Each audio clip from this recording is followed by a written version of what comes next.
Welcome back. तो friends, अभी का वीडियो है भारत से बहुत बड़ी चीज मांगी है। किसने मांगी, क्यों मांगी, कब मांगी, कैसे मांगी तो ये वीडियो देखते हैं। तो वीडियो शुरू करते हैं। वीडियो शुरू करने से पहले अगर आप चैनल पर नए हो और आपने अभी तक सब्सक्राइब नहीं किया है तो जल्दी से पहले सब्सक्राइब के बटन और बेल आइकन को क्लिक कर लो ताकि आपको हमारे सारे न्यू वीडियोस के नोटिफिकेशन मिल जाए जैसे हम अपलोड करें। अगर आपको वीडियो पसंद है प्लीज लाइक एंड शेयर। चलिए शुरू करते हैं। कोई भी व्यक्ति किसी पर एक तरफा निर्भर नहीं रह सकता।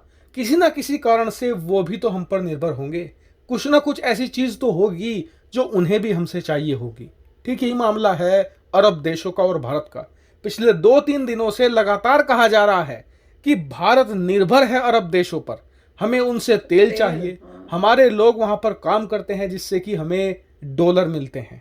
लेकिन कोई ये बात नहीं कर रहा था कि अरब देशों को भी भारत से कुछ चाहिए। और आज अरब देशों ने खुलकर दुनिया के सामने कह दिया है कि भारत प्लीज हमारा ध्यान जरूर रखना। ये देखने वाली बात है कि भारत अरब देशों की अब सुनता है या नहीं। दरअसल पूरा मामला कुछ ऐसा है कि आप सभी लोग जानते हैं पिछले 2-3 दिनों से भारत के खिलाफ कैसा एक बड़ा कैंपेन चल रहा था।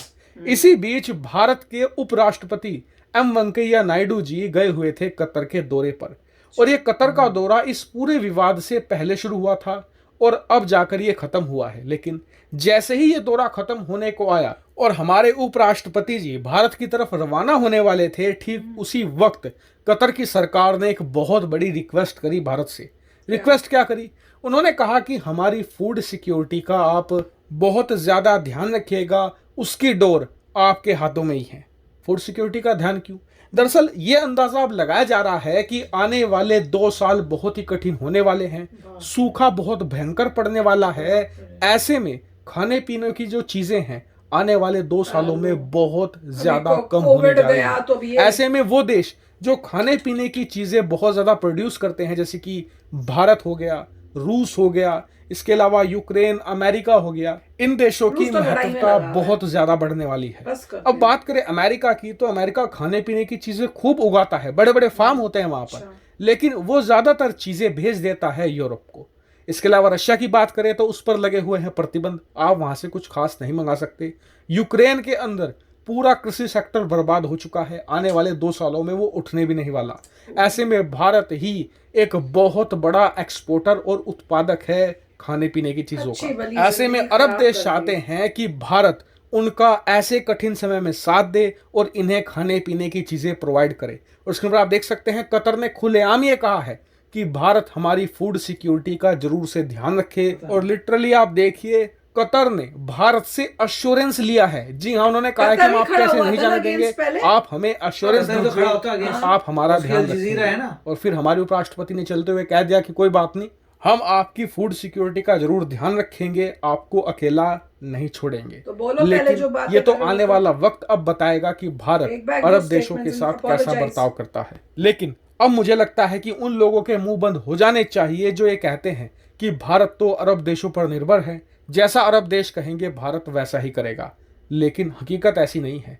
एक बार को भारत का काम तेल के बिना चल जाएगा, एक बार को हम डॉलर के बिना भी काम चला लेंगे, लेकिन अरब देशों का काम भारत से गए हुए अनाज के बिना नहीं चलने वाला एक भी दिन। जी हाँ, एक भी दिन नहीं चलने वाला।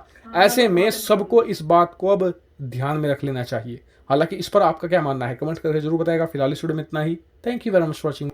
तो फ्रेंड्स, मैं तो ये सोच रही थी इस वीडियो में कि ये कतर ही था ना जो पहले बोली, वो खड़ा हो गया कि हाँ ये गलत किया है, ये वो अगेंस्ट नुपुर शर्मा के चीज के बारे में जब हुआ है। कतर की अल जजीरा है। हाँ, तो जो इतना अगेंस्ट बोलता है, बढ़ चढ़ के खड़ा हो जाता है, उसको क्यों भाई हेल्प करनी है? बल्कि उनको बोलो कि पहले तुम अपॉलॉजी स्टेटमेंट दो और इस टाइप से इंटरनल हमारे मैटर्स के अंदर बोलना बंद करो, उसके बाद हम सोचेंगे। हाँ, नहीं करना, सोचेंगे। पता नहीं लगा कि ये बातें जो थी, ये इस कंट्रोवर्सी जो हुई है उससे, जो प्रॉफिट मोहम्मद की कंट्रोवर्सी हुई है जिसमें कतर ने आवाज़ उठाई है, ये सब डील्स उसके बाद हुई हैं कि उससे पहले हुई थी?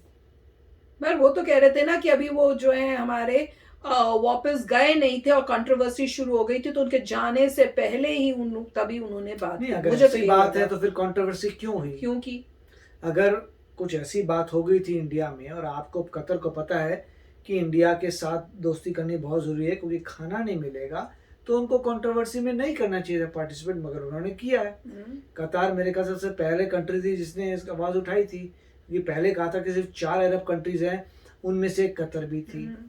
तो मेरे ख्याल से तो मुझे पता नहीं क्या चल रहा है, ऐसा लग रहा है कि ये थोड़ी होता है कि जब ऐसे तुम अगेंस्ट बोलो और जब कहा तुम्हें मतलब हो तब तुम आके बोल दो कि अच्छे बनने की कोशिश। वो बात सही है कि छोटी कंट्री है, उनके पास रेगिस्तान है, पूरा जो मिडिल ईस्ट है छोटी कंट्री। हमने उस वीडियो में इन्होंने बोला भी था, जब हमने वो वीडियो की थी कि ऐसे ये जो है OIC वाले में ये कंट्रीज जो है ये बोल रही हैं, तो बोला भी था इन्होंने कि यार छोटी छोटी तो कंट्रीज है, ये क्या इनके बोलने से होना है। रेगिस्तान में है काफी सारी, और फूड उनके पास मुश्किल होगा क्योंकि रेगिस्तान में ठीक है ऑयल आपका है, आप ऑयल को एक्सपोर्ट करते हैं, पैसा कमाते हैं, आपके पास सब चीज़ें आ रही हैं, मगर एक समय पे आपका ऑयल ख़त्म होगा, फिर क्या होगा? फिर वो यही बोलेंगे कि बड़ी हम ज़बरदस्त इकॉनमी बना देंगे, वर्ल्ड का टूरिज्म बना देंगे। वही तो कर रहे हैं। रेगिस्तान में टूरिज्म क्या है? नहीं, वो इसलिए है क्योंकि अभी स्काई स्क्रैपर्स हैं, स्काई स्क्रैपर्स बना दिया आपने, अपने वहाँ पे बड़े बड़े फाइनेंशियल सेक्टर को इम्प्रूव कर दिया, ट्रेन ले आए, मेट्रो बना रहे हैं, मगर इन द एंड आपके रिसोर्सेज तो नहीं है तो रेगिस्तान ही।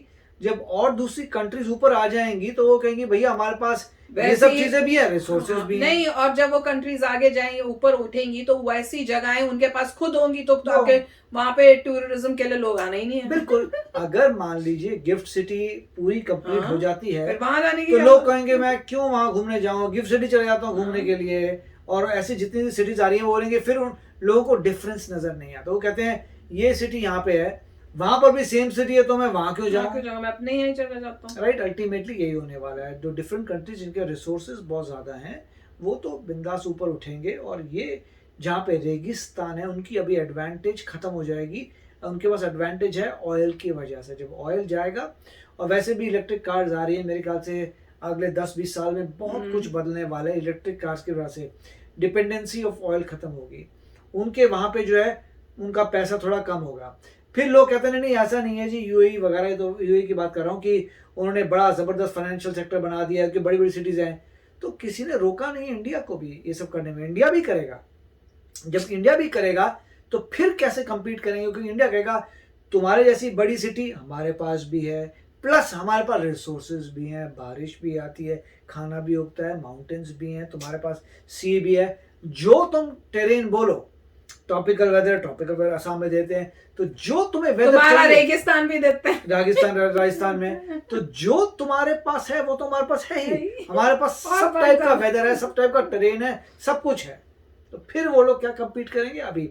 तो मेरे ख्याल से 20-30 साल में उनकी सारी इक्वेशंस खत्म हो जाएंगी, मुझे लगता नहीं है। जो सोचना है सोच लो, जो इसीलिए वो उनको पता है, उनको फोरकास्ट कर चुके हैं कि इंडिया कितना पावरफुल होने वाला है। तो फिर सोच के बोले ना, इसे अभी जो भी चिकचिकबाजी हो रही है, क्योंकि इंडिया अभी वहां पहुंचा नहीं है, मगर 10-20 साल में लोग सोचेंगे 10 बार इससे पहले कि कुछ बात करें, क्योंकि उनको पता होगा कि अगर बात करते हैं तो सबसे पहले ये इफेक्ट आएगा ट्रेड पे, और ट्रेड पे इफेक्ट आएगा तो बोलेंगे भैया खाएंगे क्या। तो मेरे ख्याल से यही हर कंट्री देखती है कि अगर आपका मेजर ट्रेड, और एक होता है ट्रेड डिफेंस का, जब इंडिया जबरदस्त डिफेंस का बन जाएगा तो उनको ये डर लगेगा कि भैया आप डिफेंस का क्या होगा। देखिए ये हमारे साथ भी अभी हो रहा है, जैसे हमें रशिया से कुछ ज़्यादा कर नहीं सकते, चाहे कोई भी आपकी फिलॉसफी हो, क्योंकि आपका जो भी है 60%, अगर 50% आर्म्स एंड एम्युनिशन उनसे आया हुआ है तो आप कैसे बैर ले सकते हो। इंडिया इससे बाहर आएगा, अल्टीमेटली किसी पे डिपेंड नहीं होगा। तो काफ़ी अच्छा वीडियो था, मज़ा आया है। और इनको मेरे ख्याल से इंडिया को इतना लीनियंट स्टैंड नहीं लेना चाहिए कि वो बोले हमें चाहिए, हाँ हम तुम्हें देंगे। उनको रियलाइज कराना चाहिए तुमने ये बोला है, पहले उसका तुम जो बोला था उसको ठीक करो पहले, फिर आगे बात करेंगे। थोड़ा स्ट्रांग होना पड़ेगा हमें।